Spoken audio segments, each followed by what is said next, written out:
नमस्कार, जय हिंद दोस्तों। आप देख रहे हैं हिंदी न्यूज़ नेटवर्क। आज हम बात करेंगे एक ऐसे विवाद की जिसने पूरे जम्मू कश्मीर ही नहीं बल्कि पूरे देश की सियासत को हिला दिया है।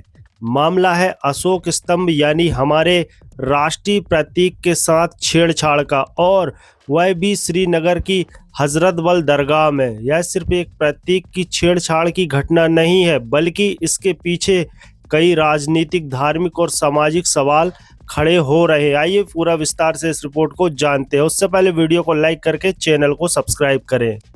बता दें आपको, 7 सितंबर 2025 को पुलिस ने एक एफआईआर दर्ज की। एफआईआर में साफ लिखा गया कि दरगाह हजरत बल परिसर में लगे अशोक चिन्ह को नुकसान पहुंचाया गया। यह प्रतीक एक प्लाक शिलापट्ट पर बनाया गया था जिसे जम्मू कश्मीर वक्फ बोर्ड ने वहां स्थापित करवाया था।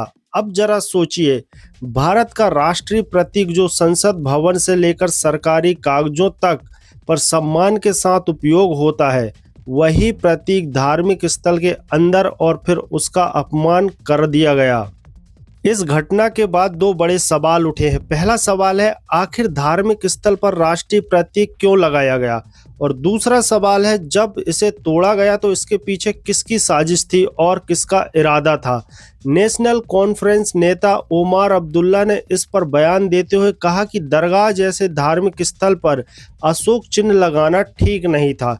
दूसरी तरफ वक्फ बोर्ड ने कहा कि किसी भी राष्ट्रीय प्रतीक को छूने या नुकसान पहुंचाने का हक नहीं है।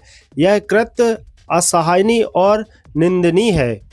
आपको बता दें कि हजरत बल दरगाह जम्मू कश्मीर का सबसे पवित्र स्थल माना जाता है। इसी दरगाह में पैगंबर मोहम्मद साहब के बाल मुबारक सुरक्षित रखे गए हैं। यहाँ 45 करोड़ की लागत से एक बड़ा सौंदर्यीकरण प्रोजेक्ट हुआ है। यह प्रोजेक्ट केंद्र सरकार की प्रसाद योजना के तहत मार्च 2024 में पूरा किया गया और सितंबर 2025 में जनता के लिए खोला गया। इसी प्रोजेक्ट के तहत दरगाह परिसर में अशोक स्तंभ का प्लाक लगाया गया था। अब जानते हैं इस घटना ने राजनीतिक हलकों में कैसा तूफान खड़ा किया है। विपक्ष ने सरकार पर सवाल उठाए कि क्या धार्मिक स्थल पर राष्ट्रीय प्रतीक लगाना जरूरी था। वहीं सरकार समर्थकों का कहना है कि अशोक चिन्ह देश की एकता और अखंडता का प्रतीक है, इसे किसी भी जगह लगाने में कोई बुराई नहीं है। लेकिन सवाल तो यही कि इस प्रतीक को क्यों तोड़ा गया। क्या ये सिर्फ तोड़फोड़ की घटना थी या इसके पीछे कोई गहरी साजिश छुपी है। इसलिए पुलिस ने केस दर्ज कर जांच शुरू कर दी है।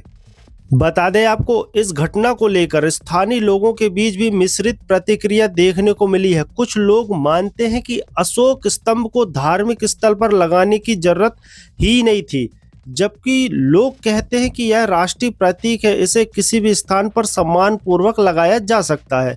सोशल मीडिया पर यह मुद्दा तेजी से ट्रेंड कर रहा है। हैशटैग अशोक स्तंभ, हैशटैग हजरत बल और हैशटैग जम्मू कश्मीर इस समय ट्विटर और फेसबुक पर चर्चा का विषय बने हुए हैं। फिलहाल पुलिस ने जांच शुरू कर दी है। यह पता लगाने की कोशिश हो रही कि प्रतीक को नुकसान पहुंचाने वाला कौन था। क्या यह किसी संगठन की सोची समझी चाल थी या महज कुछ उपद्रवियों का काम है। सवाल यह है कि इस घटना से पहले क्या सुरक्षा इंतजाम पुख्ता नहीं थे, क्योंकि यह दरगाह सिर्फ धार्मिक महत्व ही नहीं रखती बल्कि यहाँ देश भर में लाखों श्रद्धालु आते हैं। तो दोस्तों, यह था जम्मू कश्मीर का अशोक स्तंभ विवाद। एक तरफ धार्मिक भावनाएं हैं, दूसरी तरफ राष्ट्रीय प्रतीक की गरिमा। जांच जारी है, लेकिन इस घटना ने एक बार फिर हमें यह सोचने पर मजबूर कर दिया, देश की एकता और आस्था दोनों की रक्षा कैसे हो सकती है। फिलहाल इतना ही। वीडियो को लाइक करके चैनल को सब्सक्राइब जरूर करें। जय हिंद, नमस्कार।